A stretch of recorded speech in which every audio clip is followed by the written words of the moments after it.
Hey everyone, today I'm here with Dyer. He's an author, YouTuber, TV host, comedian, probably the most well-read guest I've had on here. I know you said you dedicated a large portion of your house to books, which I admire and I'd like to have myself at some point.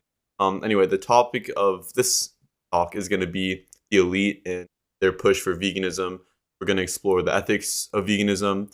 Anyone who thinks eating animals is not ethically sound will hopefully find some clarity on that issue by the end of this.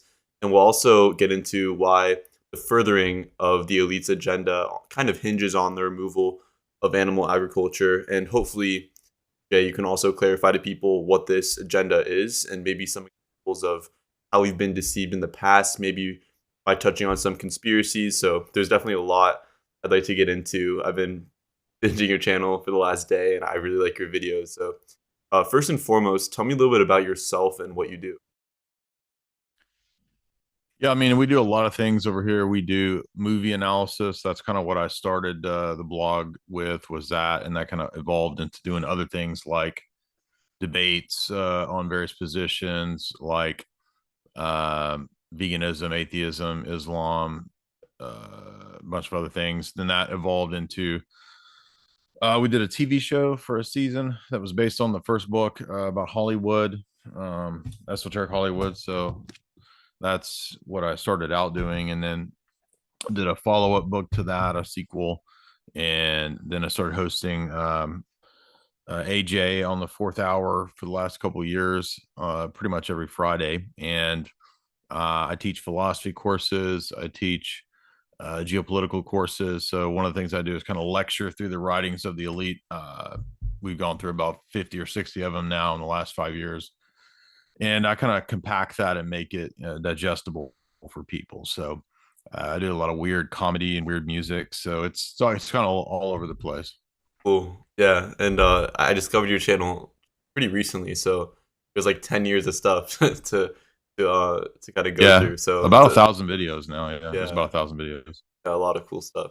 So as far as the ethical aspects of veganism, before we get into that, can you kind of give an explanation of how you can determine whether something is ethical or not? Yeah, so um, in my view, that this kind of ethics is one of the domains of philosophy. So philosophy has three main domains: metaphysics, epistemology, and ethics. So metaphysics is the idea; it's the questions of what exists. How do we know what exists is a question of epistemology, and then what's right and wrong is a question of ethics. So it kind of helps to know a little bit of the basics of philosophy, to know for your audience to know why ethics matters. And ethics matters because everybody has not just a worldview and a philosophy, but some ethic, whether they know it or not.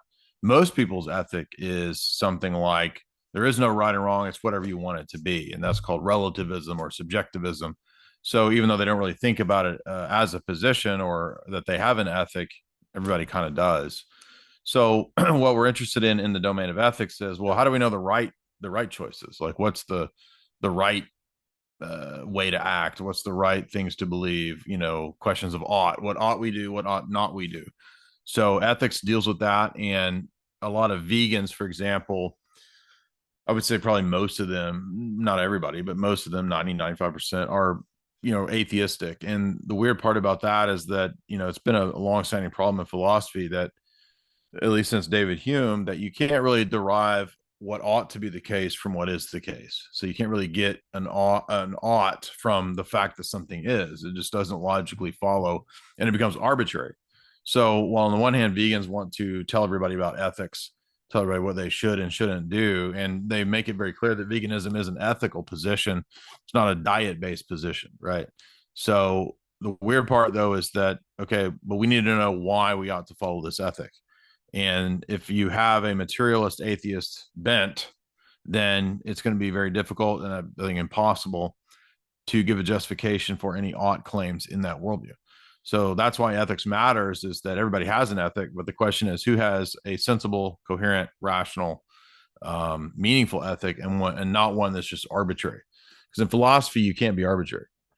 And the reason for that is that, well, if you can be arbitrary, I can be arbitrary, and we don't get anywhere, right? So debate presupposes truth. and not arbitrariness. And that's why you can't, it's a violation of the laws of logic to just be arbitrary. So it sounds like having or being ethically sound is almost contingent on following some sort of religion. And if that's the case, then wouldn't a debate with a vegan just come down to a religion versus atheist debate? Typically it does, but I mean, I suppose it's possible to have that debate without necessarily going into religion. It's possible. I mean, I've seen some debates where people just debated it, on a uh, biological basis, like what does our body desire, what do we need for nutrient sufficiency, those kinds of things. And but I've never really heard a consistent atheist ethic for it, for veganism, because of the problems I just laid out. But um there's really no reason that I'm supposed to respect the life of another being from their vantage point. I mean, when I look at nature, I see predator and prey relations. So, like, why as a human being am I not supposed to, follow those same predator prey relations on their worldview? So, I mean, there's other ways that you can go about this question without getting into the religious presuppositions and what grounds the worldview. But I think typically it does go to this. Yeah, ultimately it ends up being a question of metaphysics, because it ends up being a question of, well, are animals made in the image of God or man? Right? If man's made in the image of God, then there's certain characteristics and qualities that he has that he doesn't share with animals. And also, if the worldview is as it is presented in the Bible, God gives man the right, the authority to eat animals. So there's a lot. Yeah, ultimately, yes, it does end in that, but maybe it doesn't always have to be a debate about that. So if so eating animals is okay because it's allowed in the Bible. Well, I would say that there's many reasons why I think it's okay. One of those reasons would be because God gives man dominion over the animals and does give him, at least after Noah, in the Noahic covenant, the right to eat animals. Yes, and they also happen to be the most nutrient sufficient things that we can eat. Right, so they're optimal for our gut in terms of how our gut takes in nutrients. So animal fat's one of the best things for that. And I think that human beings are predators, just like all the other predators. We're not herbivores, so. Yeah. I've talked to several vegans at this point, and a lot of them, the more reasonable ones at least, admit that humans are naturally meat eaters, heavy meat eaters. But Mm. then it comes down to something like a different sort of argument, and I'll try to steelman it as best I can. So I started learning a little bit about debate tactics lately, and what was made clear to me from their point of view is that from a sort of consequentialist and then deontological perspective,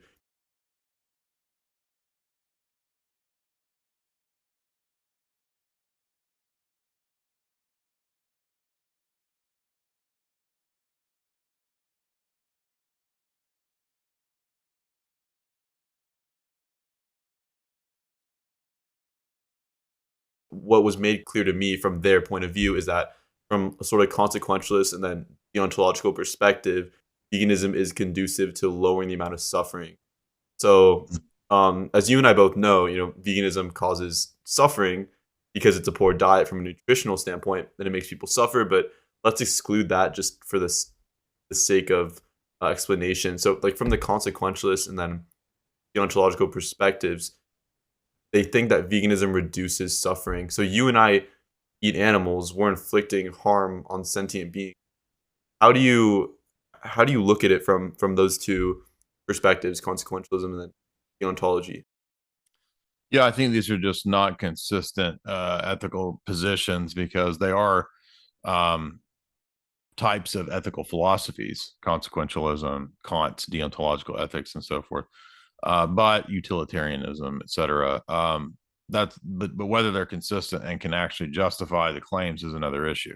So one of the things that happens in philosophy is that we have to understand that things like ethics don't stand alone. They're actually intimately bound up with metaphysics and epistemology. Likewise, with any of the disciplines, if I talk about something, for example, in the domain of epistemology being true, something being true typically necessitates a status or a belief or something to do with metaphysics, right? The true and the good.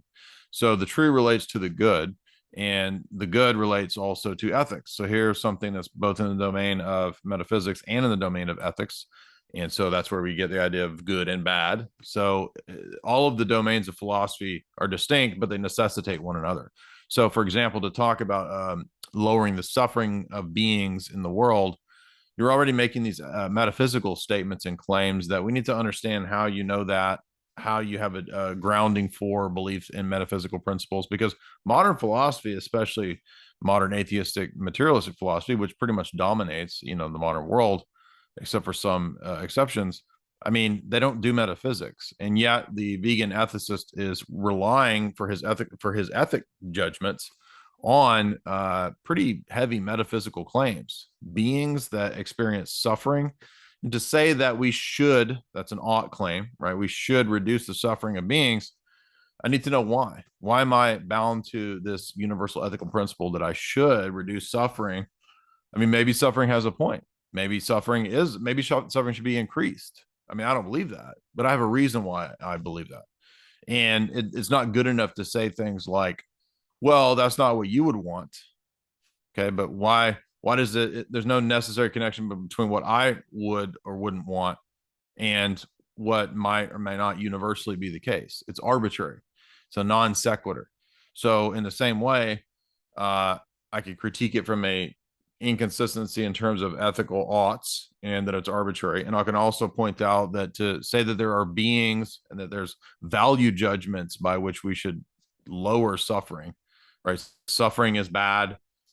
We should have less suffering in the world. These are value judgments. Value judgments need a basis upon which to measure them, to scale them, right? This is better than or worse than this thing.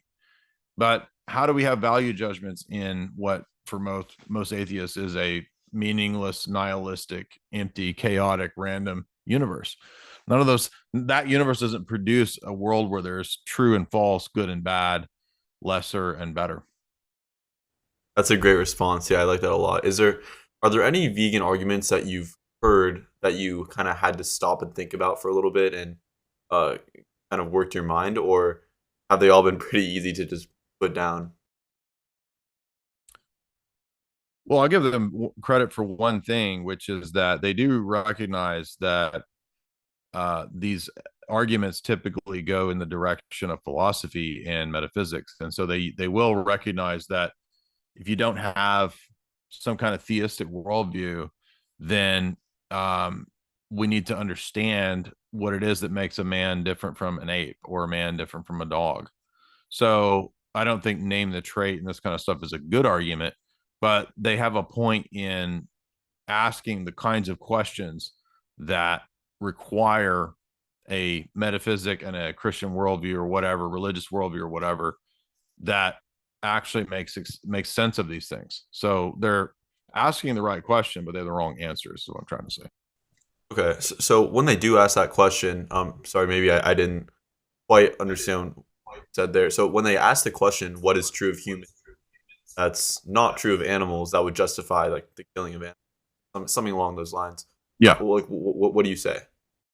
Well, they're attempting to push a person into admitting some kind of religious worldview, and they'll kind of tack on to that. Oh, you see, but we're atheists and atheism. So that argument only works if you're a vegan arguing with another atheist, right? Who believes in eating meat, right? So a vegan atheist can push the carnivore atheist to answer that question, right, and give an account for the trait, because they're going to struggle with, because they don't believe men are not made in the image of God, right? So they don't have a trait necessarily that they can justify. Maybe they believe that humans have some reasoning faculty that animals don't have, but where does that come from, and how do you know that that's the case, right? So that's the way that the atheist vegan will try to take that argument. So that's what I was getting at, which is that it kind of it's a good question question to ask a fellow non-religious meat eater, perhaps, but it's not like a good argument per se. It's just forcing people to look at the metaphysical and bigger picture issues about, okay, well then this debate hinges on whether there's a distinction between animals and human beings, And now that you or whether mentioned, human beings are just another animal, huh? And now that you mention it, I'm starting to kind of think about it. And a lot of the vegans that I know or that I know of seem to not be religious at all or don't want kids and things like that. Why do you think that is? Because veganism is not a standalone thing. It's an ideology that white papers in the 1970s out of the Stanford Research Institute said that they would combine with other radical ideologies to socially engineer and steer society. And it goes back to the ancient world. Plato in the Republic talks about not letting the bottom of the pyramid slave class eat meat because they would become virile and uh, healthy. So you got to keep them kind of eating grains and rice and stuff like that so that they're nutrient deficient because they're not going to function optimally if they're in that state. And it's a technique of control. And many of the global elite texts actually say that the best way to control the population is to control and attack the food supply. Next Million Years by Charles Galton Darwin is one of these global elite texts, and his whole chapter on attacking the population through the food supply. Bertrand Russell has sections where he talks about attacking the population through the food. So food is a key element of culture, and it's how the society gets energy to do their work. So if you can control what they get and make it nutrient deficient, you can dumb the population down, make them fat, lazy, stupid, and unable to critically think and rebel and so forth. So veganism is part of that social engineering agenda to get people on a nutrient deficient diet for many reasons, not just for one thing, but I mean, there's corporations that are already set up to try to sell everybody Beyond Meat, fake burgers, all this kind of crap. There's a push to do it, for the circular economy to make things more so-called environmentally friendly. All of that is part of social engineering to move people into the technocracy and eventually to depopulate. You think meat will be illegal And at some that's point? where you get that that's where you get the antinatalism is that. Do you think meat will be either illegal or super expensive or taxed? Yes, Bertrand Russell said 100 years ago that that would be the case. So that's been a long-term plan by the elite. Um, I mean, they will have access to optimal food, but their designs would be that you're not self-sufficient. You don't have your own farm or cow or whatever, and all that would be completely controlled. You'll get your kibble from the central AI computer, Big Brother, the kibble rations. Before we get into how the elite deceived us and kind of where they're going with this, first, I think for people to understand this, they need to understand who the elite are and how have the actual how what constitutes the elite changed throughout history. In other words, have they always been royalty, owners of large companies? Who actually are these people? Yeah, I think in the ancient world it was more so like powerful conquering bloodlines, tribes.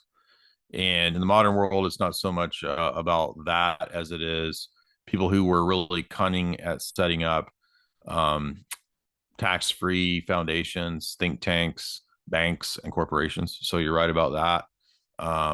The text that I go through, lecture through, typically in our modern scenario, I mean, that's what's relevant to us, is that you have a conglomeration of people who believe certain principles that are non-negotiable for how to govern the world. And most of these people are either very wealthy or they are recruited at Ivy League universities to kind of be the brain. So there's the blood and the brains, and the blood doesn't necessarily mean nobility. Some of the people might be nobility in terms of European history or whatever, but the and more so the wealthiest families nowadays, not so much the medieval aristocracy. So the wealthiest families and banking elites on the planet have hatched a plan for over a century or so to create a world federation of global governance that is ruled by steering committees and concentric circles of groups.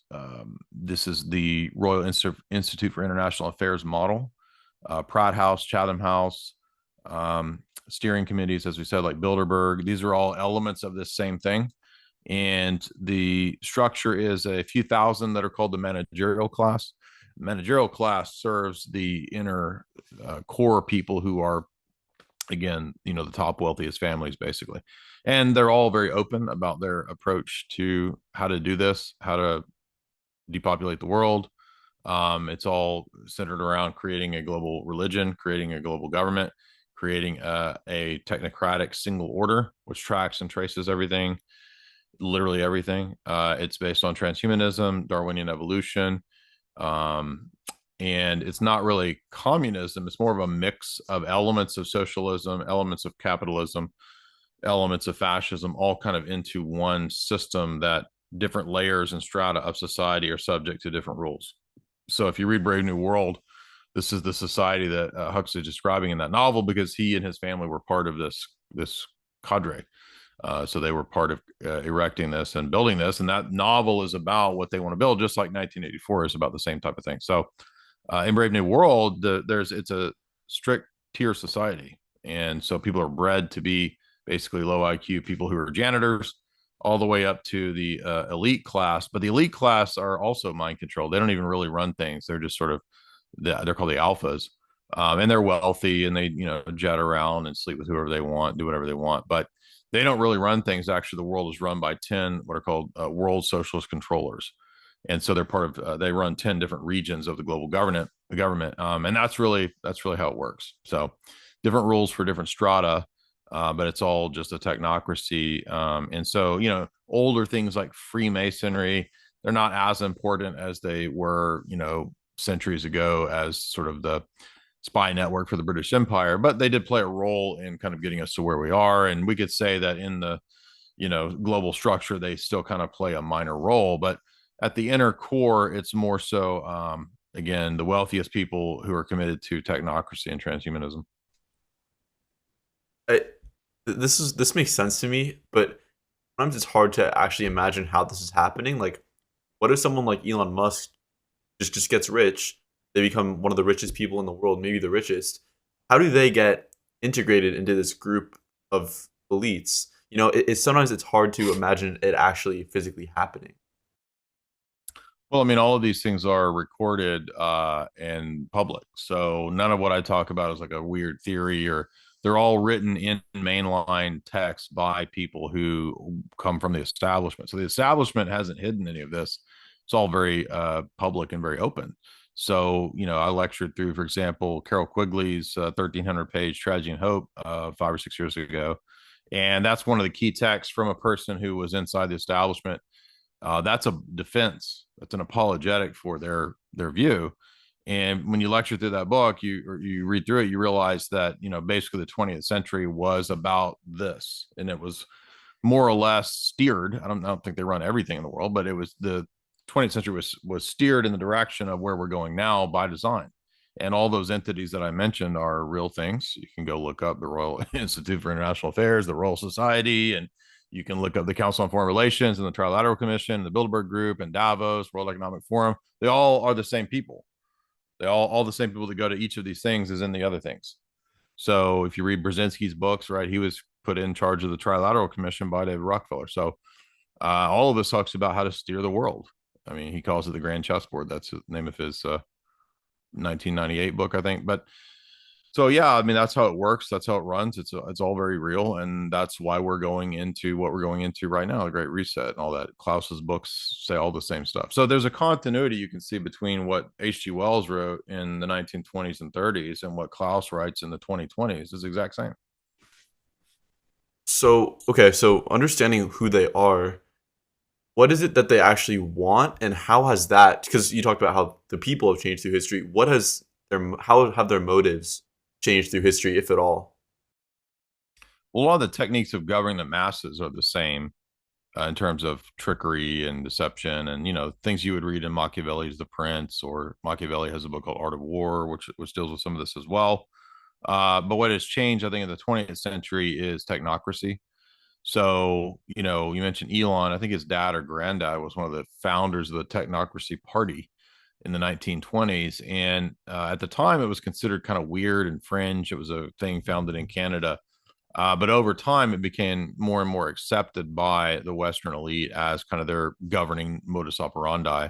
And I think to now, when we have the rise of Silicon Valley and all that, they have seen that as the de facto way of the future. I mean, they see that as part of, human evolution. So evolving to be post-human is, according to the transhumanists, the next phase of human evolution. And they think that they'll steer that and control that. So the end goal is to, by 2040, 2050, according to multiple of their books, get rid of most of the human people on the planet, 80, 90%, and to achieve some sort of modified immortality or moving towards immortality.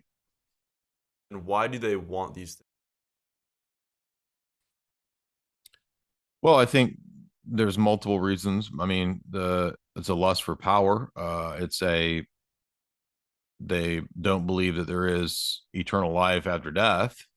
So it's kind of like, if this is all there is, then we want to try to live as long as we can, right? And the longer that we can live, the better chance we have at solving the problem of death and perhaps achieving immortality through technology. So there's all of that. And then there's, in my view, ultimately, I think it's a deception. I think that they're deceived into believing the lie of Satan, which is the same lie that was said in the Garden of Eden. So in the Garden of Eden, Satan says, through knowledge, you'll live forever, right? I can give you the secrets of gnosis that will tell you to live forever, and you'll be like God. God's trying to keep that from you.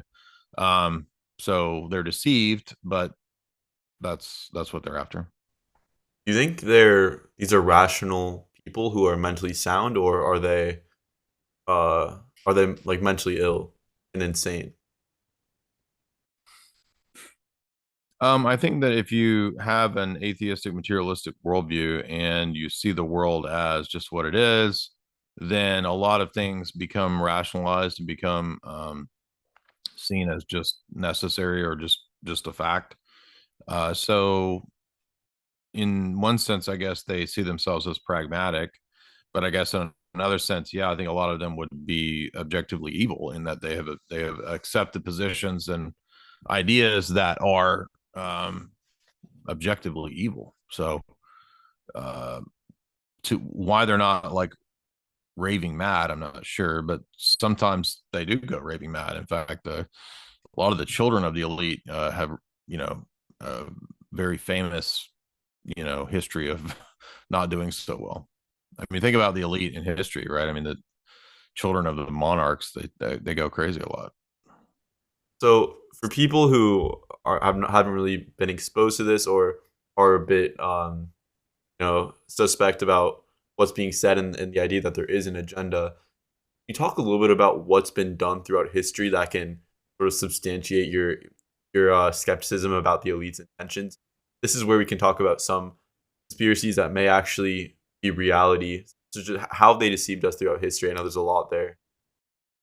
Well, one thing that helps to understand this is to understand the history of geopolitical intrigue and espionage. So everybody knows, I think, that countries, kings have had spies, right? I mean, hopefully that's not controversial. Right, right. Well, what do you think spies are up to? They conspire, right? And everybody knows in history there have been famous assassinations, right? There have been famous assassinations that kicked off wars, like World War One with the assassination of Franz Ferdinand by a secret society, the Black Hand. So we know that there's these examples, and then when we look at other, things that kicked off wars, the Gulf of Tonkin, the famous false flag incident there, admitted to be a false flag.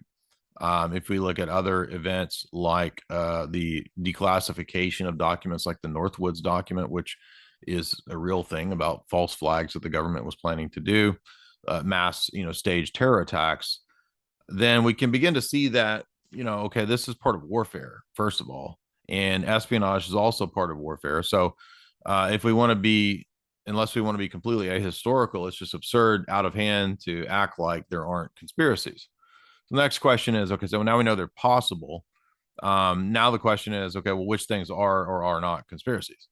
And, if I read a book like I mentioned, Machiavelli's Art of War, that was written in the 1400s, and that's sort of one of the treatises that's kicks off modern warfare in the history of warfare. I'm not a warfare historian, but that's a famous book, and I read that and did an essay on that several years ago. And in book 6 of Art of War, he talks about how to do all these tricks, how to do false flags, how to stage things, how to run spy networks in your enemy's camp, et cetera, et cetera. So all of that um, is admitted in the text that kicks off the history of modern Western warfare. So it shouldn't be controversial to anybody who's educated in these topics. And then when we get into more modern stuff with the Cold War, I mean, doesn't everybody, even if they're the most anti-conspiratorial boomer, I mean, don't they believe that there were spies in the Cold War? The Soviets had spies. Okay, well, that's conspiring and that's conspiracy.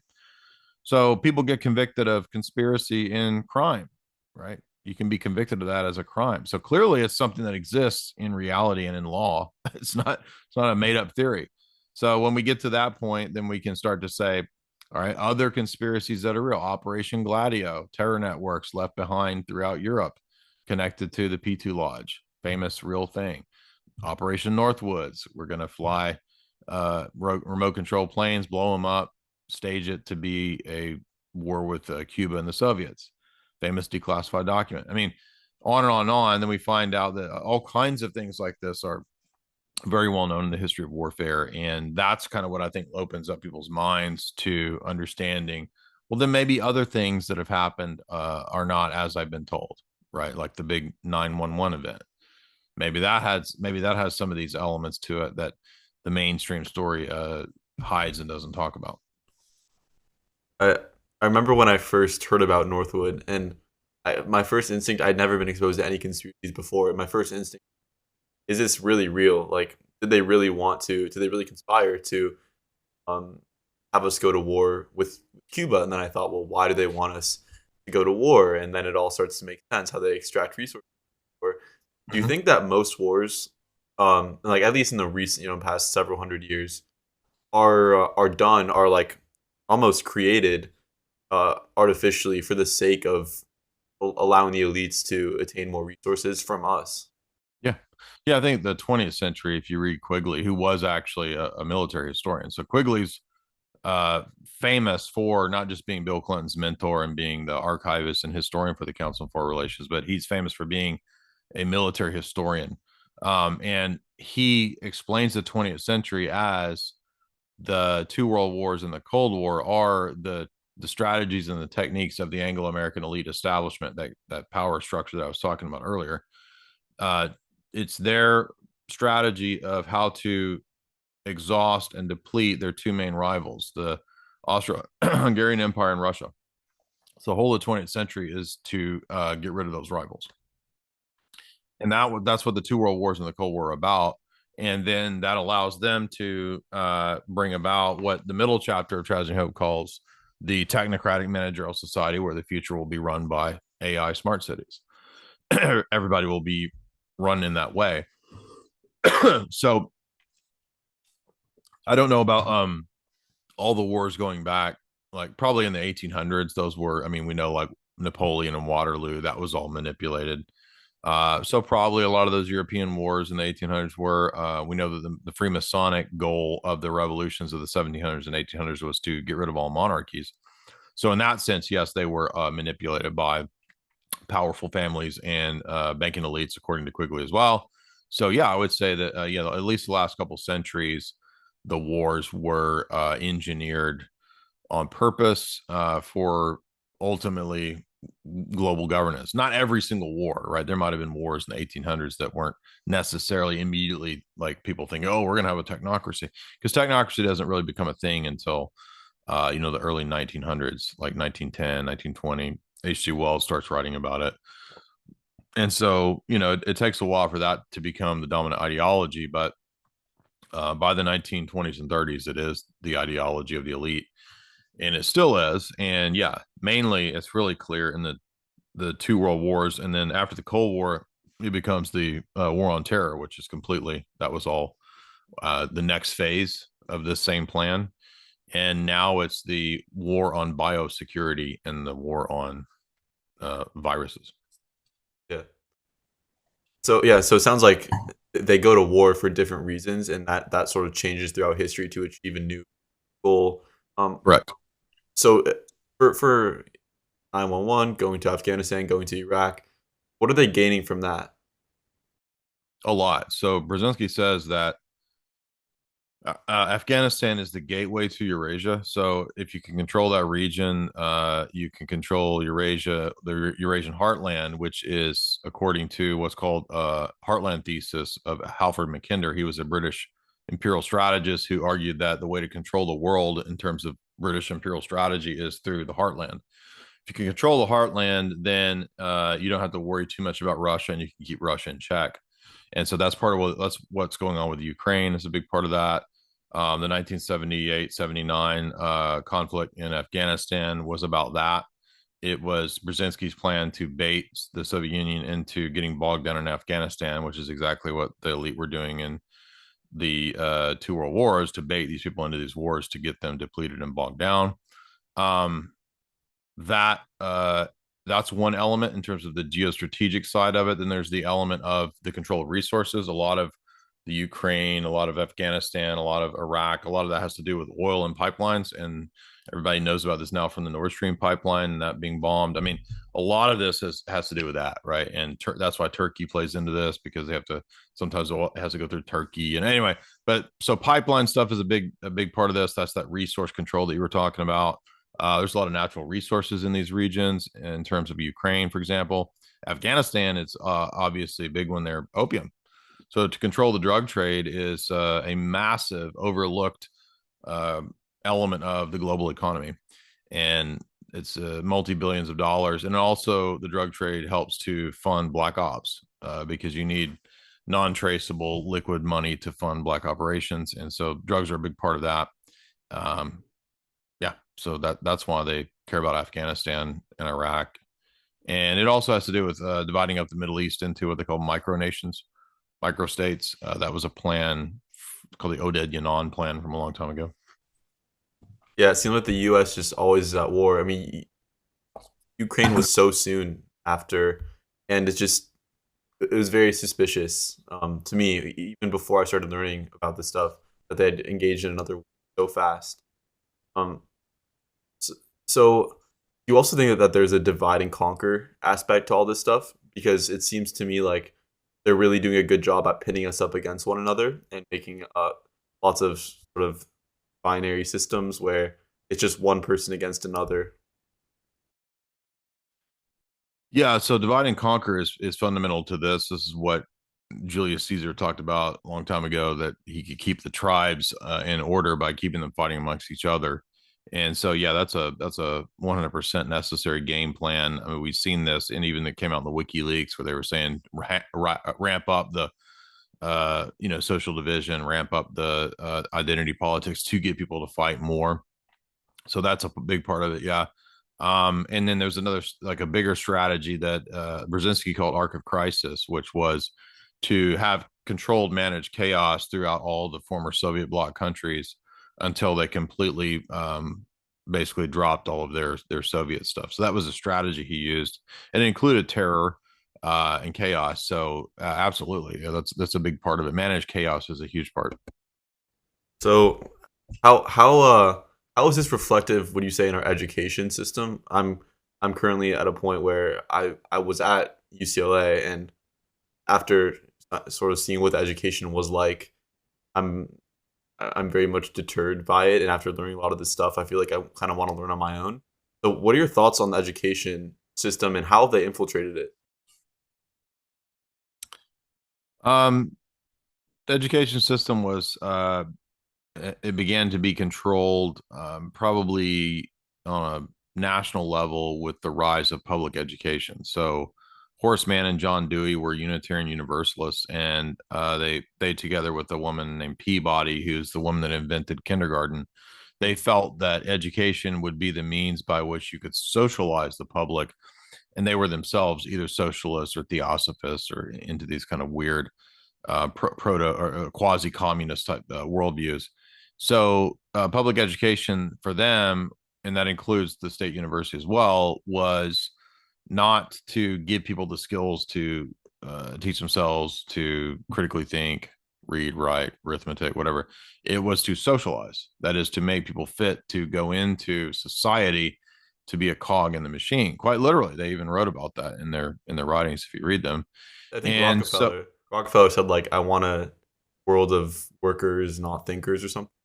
Right. And so that's where you get in the 50s and 60s, the big foundations, Ford Foundation, Rockefeller Foundation, Carnegie Endowment, they started putting money into socialist leftist causes in education. So they started promoting, and there were Senate hearings on this called the Reese Committee hearings. If you look them up, you'll notice that whenever the Reese Committee, I forget exactly what year it was, but they saw all this and realized all this. They're like, oh, they're actually funding all the leftist, socialist, crazy causes to indoctrinate people in the university system. So the Reese Committee is the key thing to look at in terms of what you're talking about.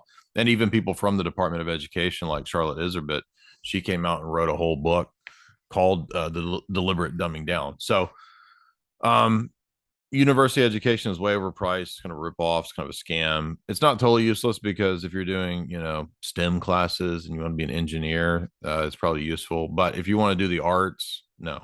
And philosophy, it's garbage.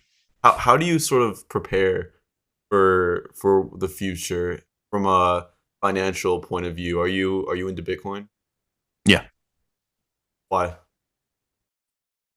For many reasons, I think it's an ethical form of money. I think it's a excellent way to preserve energy over time, over generations. I think it's a way to store value and wealth. I think it's a way to have independent sovereignty, some degree of privacy. I think that it's a really good technology, and I got into Bitcoin, I think 2017 or 18, and I've been a pro Bitcoin person since then. I was kind of skeptical at first for many years, and then kind of changed my mind when I looked into it more.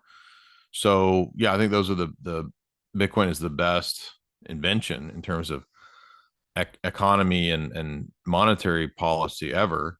It's like a revolution in all of that because you no longer have a centralized elite that can manipulate the money supply. It's not completely perfect. There's nothing that's completely perfect, but it's light years better than anything that came before. But I mean, it's still good to have gold. Gold's still good, but Bitcoin is superior in my view. Uh, s- so you've formed all these conclusions, you've done all this research, all this reading, and you know quite a bit about truth and what's actually happened. Why is it that the truth is so obscured from the view of the average person? Why is it that the average person is so blind to all these topics that you're explaining? The average person has all of the deck stacked against them, so that's they're up against a really tough situation. So from their earliest days, they're conditioned through media, through society, through books, through school, through I guess now kids are raised by iPads, so it's even worse. And it's done by design, so it's very difficult to escape this kind of matrix that we're in. And other things would be the food is a weapon. The food is toxic. It contributes to the dumbing down. The education is designed, as we said, to dumb you down. um Mass media is designed to control you, to give you all. I mean, today on I hosted the fourth hour and I covered Edward Bernays' propaganda. And if you read Edward Bernays' propaganda, I mean, he was describing back in the, I guess, 50s, 40s or 50s, all the principles that you see 1920, excuse me, 1928. All the principles that you see mass media doing to control people, mass advertising, that was all a science and a technique that he perfected.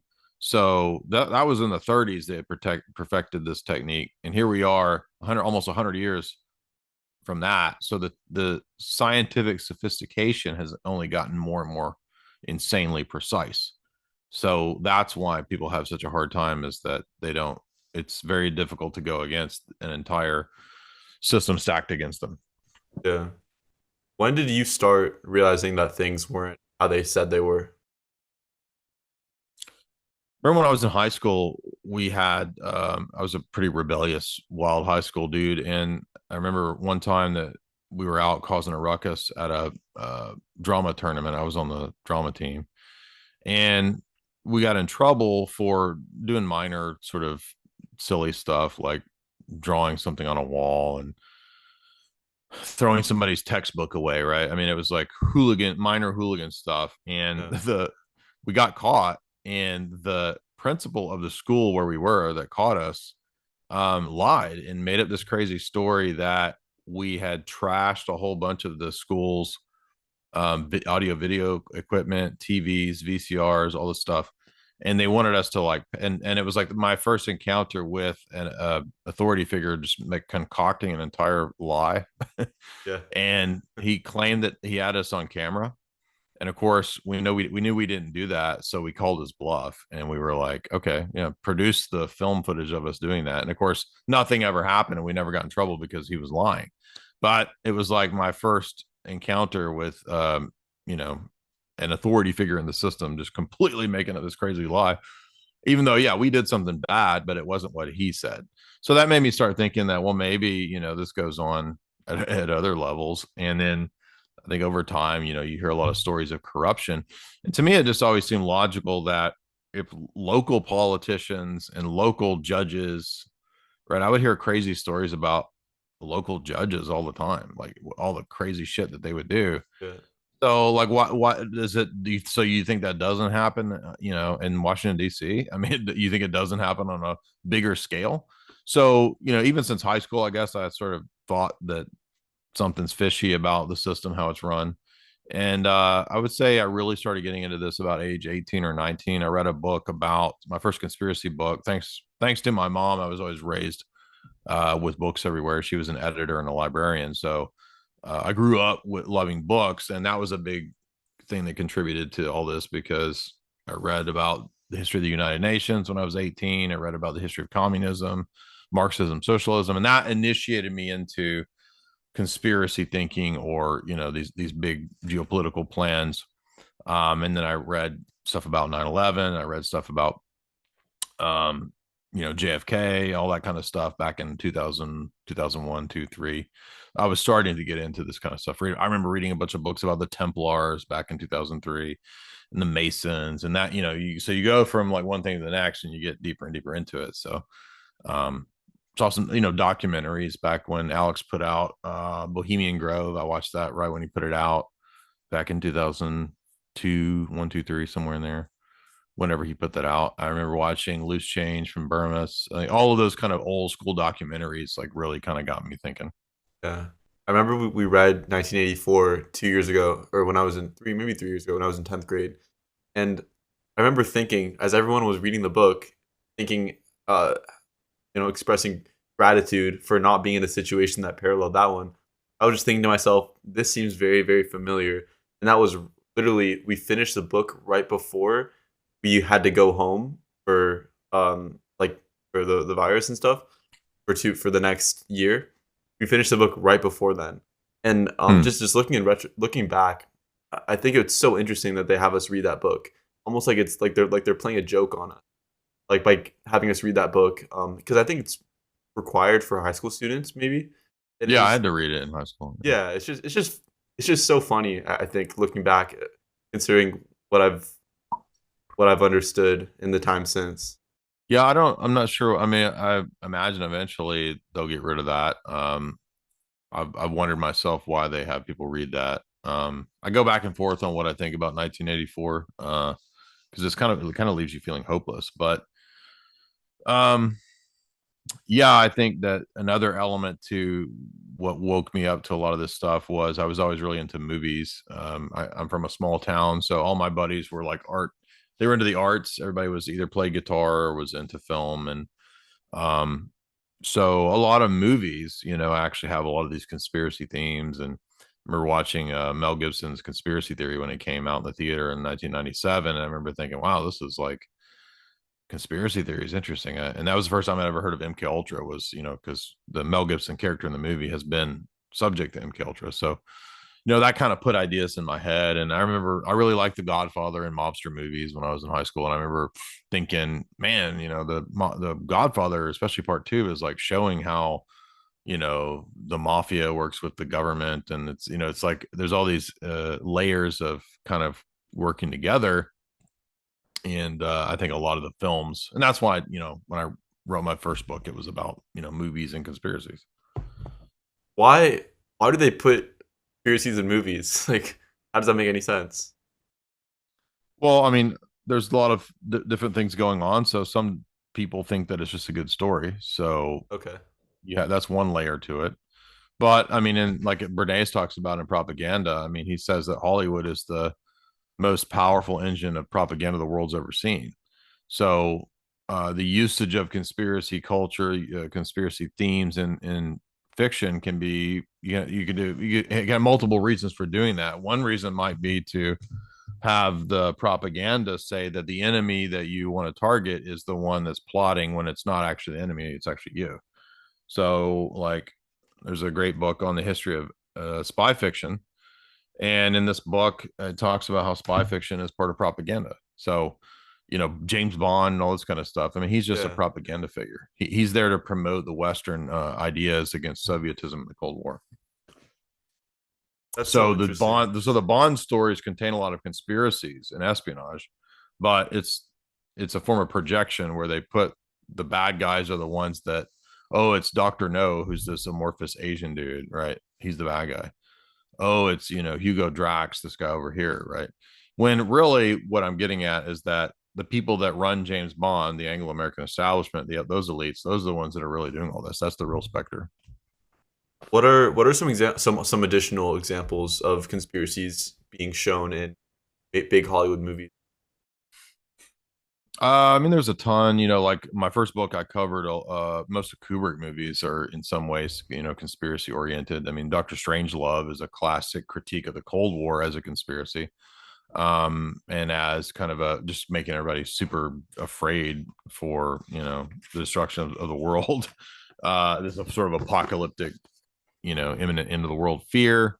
Eyes Wide Shut. It shows the elite in terms of satanic cults and networks blackmailing people, trafficking. I mean, that's what Eyes Wide Shut's about. So those are classics of conspiracy. I think The Shining is a kind of a conspiratorial film, but people can debate that if they want. There's a lot of like 70s and 80s dystopian movies that had this theme of like the smart city technocracy, like Logan's Run is a good conspiracy film. Zardoz is a conspiracy oriented film. Blade Runner, Oh yeah. a lot of the dystopian fiction from that time period has this theme. And then, like I said, all the Bond novels, every James Bond movie and novel is conspiracy oriented, especially something like Moonraker, where the guy wants to depopulate the whole Earth and have a breakaway civilization. So, um, let's see, other North by Northwest. I mean, some of the Hitchcock films are kind of spy conspiracy oriented.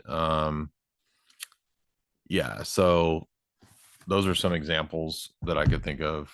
And I think I have some more in my other book, but I mean, there's a lot. I mean, there's conspiracy in film everywhere. Most of the Oliver Stone movies are Right, right. conspiracy oriented.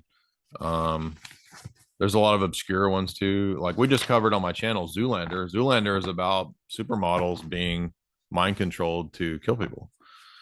So in a way, even the satire at times is, conspiracy oriented. American Ultra with Jesse Eisenberg. That's an MK Ultra mind control film.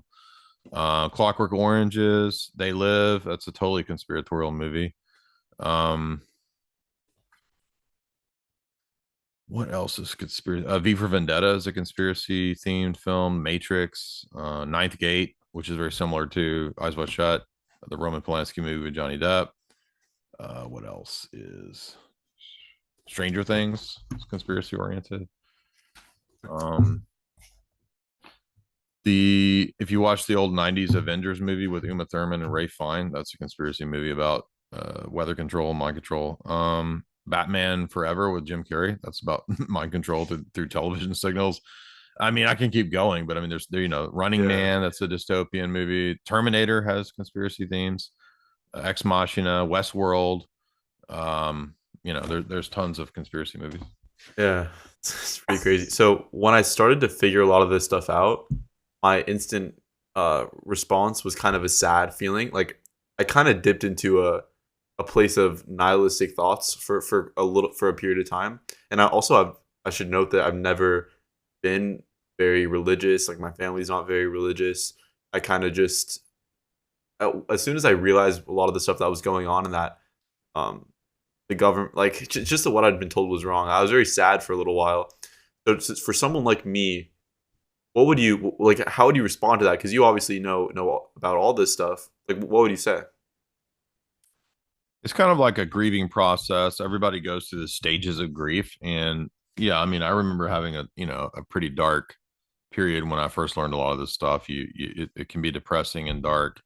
But from my vantage point, if there's real evil at this level, then there's got to be good. So I would say that these kinds of things point us in the direction of, God, the existence of God, the reality of truth, the transcendent, all that kind of stuff. Those are the conclusions that I think we should come to. That's kind of where it led me. Um, but you're correct that you kind of go through these like these stages of like where you're kind of whoa, and then you're kind of depressed, and then you're like, I don't know, like, well, you're like excited about it, it's crazy, you want to tell everybody, and then you realize your friends and family, a lot of them don't care, then you Yeah, get depressed, and yeah, then you can process it. But I think it's helpful to not only obsess on bad information. I think you got to have a lot of the intake that's not just conspiracy dark stuff. You actually need good stuff. You need for me, the Bible, this kind of stuff. That helps to not fall off into like getting totally black pilled and nihilistic and depressed. you feel like you're happier because you know this stuff. Yeah, I mean, I could be lying in a grave with a clot shot, right?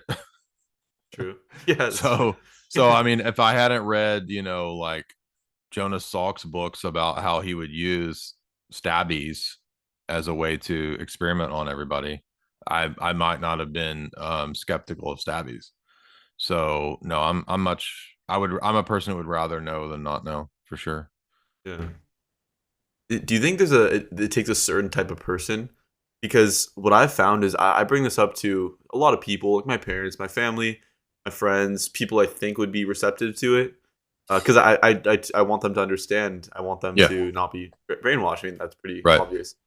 Do you think it takes a certain type of person, or do you think it's just depends on how how conditioned you are? I think there's a lot of factors that go into it. Boomers, it's very difficult to wake up anybody who's a boomer because they were subject to really hardcore propaganda. Like when Um, they were young, or just throughout their lives? Throughout their lives, especially when they were young, they were the first to experience like, the counterculture. And so they were taught a lot of these really, kind of goofy, self-centered type ideas, which they never kind of let go of. And I think that's partly what explains a lot of the corruption and chaos in the fact, I mean, we're ruled by boomers now. So that's a big part of, not everything, but that's a big part of why things are so crazy. But that's just one factor. I mean, it kind of depends on, um, I eventually sort of got to where I just let people who were not receptive or hostile, just let them be. And then over time, if they come to me and they ask questions, that seemed to be a lot more effective than trying to debate people and get people into it in my family, because they just didn't, it's not receptive. You can't debate your family in anything, especially if you're the younger one. So with family, it's a lot better to just kind of let them be and let them see that you are responsible as a person, that you can have a job and you can make a living. And when you do that, then they'll start listening to you about that kind of stuff. But if you're still living at home, I'm not knocking you if you do, but if you're still living at home and you're still, trying to finish school or whatever, don't try to, your parents are not going to be convinced by some argument you give. Yeah. So that's what I found to be the right approach. But yeah, I mean, those are typically why. I mean, but people are also, I think there's two things going on in terms of everybody has the potentiality to reform and wake up, but that doesn't mean that they will, right? So it's kind of up to a bunch of factors whether they will. So, you know, part of it might be intelligence, part of it might be willingness to learn, part of it might be, curiosity, and not everybody has those things. So it's a mix of things. Yeah, that's what has been really interesting to me because I know some really smart people, way smarter than I am, who are not at all receptive to the things that I'm saying, and I Right. know some really not smart people who are just totally into all the conspiracy stuff and really have a good grasp of these things. So it definitely is Yeah. So it's multifaceted. not ultimately just IQ. Exactly. What are some of the most, would you say, disturbing things you found?